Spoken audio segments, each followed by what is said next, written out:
Hi, hello. So today, second phylum, Cnidaria characters we are going to discuss. Cnidarian characters. Cnidaria or Coelenterata. Cnidaria or Coelenterata. First of all, Cnidaria. Why these animals are called as Cnidaria? Why the phylum is called as Cnidaria? These Cnidarians have the special type of cells called as cnidocytes. These cnidocytes are the stinging cells or poisonous cells. These cells will be used by the animal for defense purpose, for adhesion, to bind to the surface, adhesion, to capture the prey. So this is the special character of Cnidaria. So they have cnidocytes. They are the stinging cells in the body, and they will be useful in defense, adhesion, capture of the prey. And another speciality of this Cnidaria is Cnidarians exhibit two forms. Some animals will be in two forms. One is cylindrical form and the other is umbrella form. This is cylindrical form is called as polyp. This is the cylindrical form. This is the cylindrical form. This is called as polyp. And the same organism can exist in other form also, that is medusa. Medusa is umbrella shape. This is the medusa, umbrella shape. Polyp and medusa. So if you see the characteristics of polyp and medusa, polyp, here the polyp is cylindrical in shape. They are sessile, that means they cannot move, they cannot swim, they are sedentary, and they are solitary, that means they do not form colonies. They are single, they live single, they exist single. Example for solitary polyp is hydra, and then they can exist in colonial form also, and in groups also they can exist. For example, obelia will be seen in colony form, and then hydra will be solitary always. And then coming to the medusa form, umbrella shape. Here, umbrella shape, these structures or these forms are free swimming. See, a sessile, opposite word is free swimming. Solitary, they are also solitary. Example is Aurelia. Solitary, they will exist in single, or otherwise they will not be present in the colony form, but they will exist in the zooids. This is another character of the Cnidaria. These medusas, zooids will be there. Zooids ante these two umbrella shaped these animals will be connected like this. They will be connected like this. They will be living together. These zooids will be living together so that they can show the division of labor. Okay, so one will be performing some type of functions, another will be performing another type of function. That is called as division of labor, right? So for that zooids, example is Physalia, and solitary form is Aurelia. So we do not see colonial form, we see zooid form. You might have heard about colonies, but in zooids this is the first time we are hearing. And then coming to the general characteristics of these are the special characteristics. General characteristics are habitat. If you see, most of the Cnidarians are marine. They live in marine salt waters, but few like hydra are the freshwater Cnidarians. They are the diploblastic. Two germ layers will be there, ectoderm and endoderm. Tissue grade animals. They are the tissue grade animals. That means the cells group together to form tissues, but not the organs. So tissue grade animals.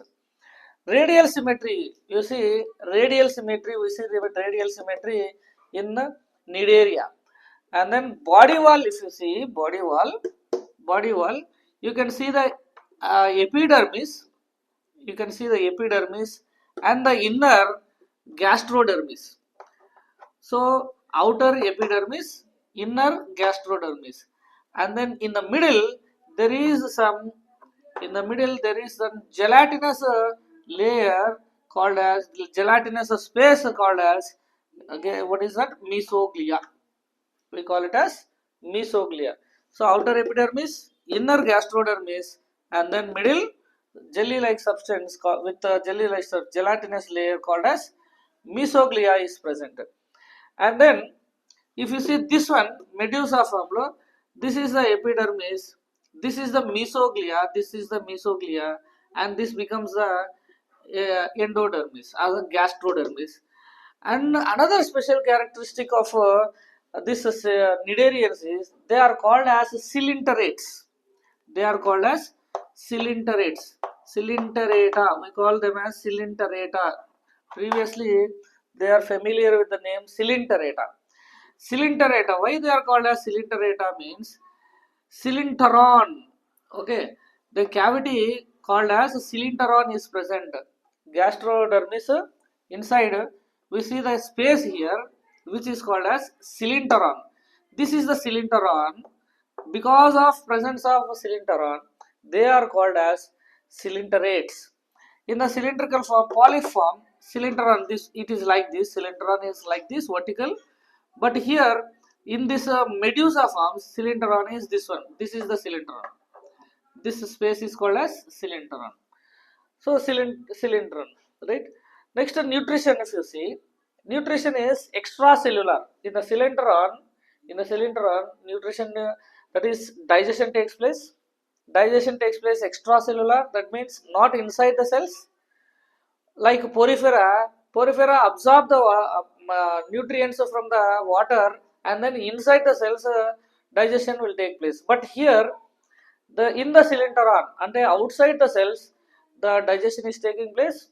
First digestion takes place extracellular, and then in the muscle cells present in the uh, gast, gastrodermis, these muscular cells they will absorb the partially digested food, and then they will digest and internal digestion also. So extracellular and intracellular digestion both we are seeing here. First extracellular and later intracellular digestion we can see. And then coordination. If you see coordination, we can see the nerves and nerve nets also we can see nerves and nerve nets. And then sensory structures. We see statocysts. These are the special type of cells which are helpful in sensing the surroundings, sensing the food materials and all. Statocysts acts as the sensory cells. In medusa forms, we see these type of statocysts mainly. And coming to the reproduction, we we see both asexual type of reproduction and the sexual type of reproduction in Nidaria. Asexual type of reproduction lo fission will take place, and then budding and fragmentation. Fission, budding and fragmentation. Here also regeneration capacity also is common in these type of Nidaria. So asexual reproduction is fission, and it will break the organism breaks into pieces, and then budding budding you see bud arises on the body of the organism, and then that bud develops the tentacles and detaches from the parent. So that is called as budding and fragmentation. And then sexual reproduction, if you see, these animals are monoecious. Monoecious means these animals will produce, a single individual can produce both male gametes and female gametes. Male gametes and female gametes will be produced in this organism, in this animal. So they are called, such type of animals are called as monoecious or unicellular. Okay, unicellular organisms. Okay, right. And then coming to fertilization, external fertilization we'll see. External fertilization, that means sperms will be released out, and then fertilization takes place outside the body of the animal. Development is indirect development. There are two types of development, so direct development and indirect development.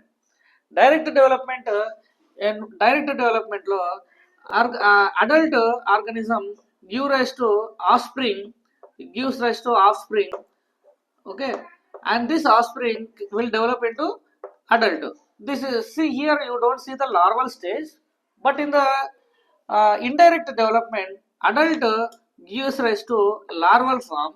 This larval form develops into the adult stage. So this cycle. So in the cycle, in the life cycle of the animal, we see the larval stage.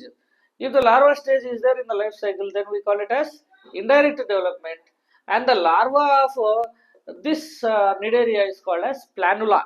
Okay, planula. Remember the larva name? Planula. In the poriferans, we call it as parenchyma, amphiblastula. Here we are calling it as planula. And next is important process which we see is alternation of generation or metagenesis. Metagenesis we will see in these organisms. That means here two forms we can see.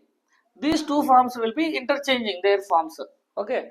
So polyp form and medusa form.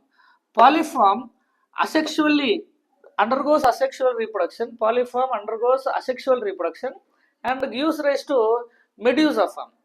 This medusa form, after growing through sexual reproduction, again it can give rise to polyp form. So polyp form can give rise to medusa form. Medusa form again can give rise to polyp form.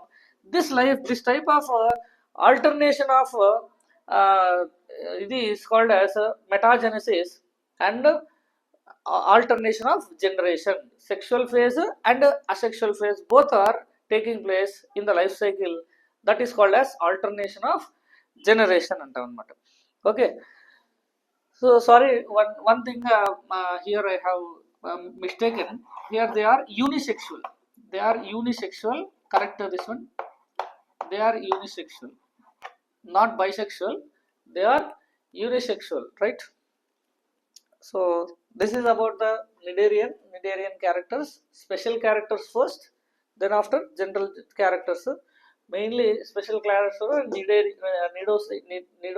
cnidocytes and two forms, existence of two forms, and metagenesis also we can see in these organisms. Thank you.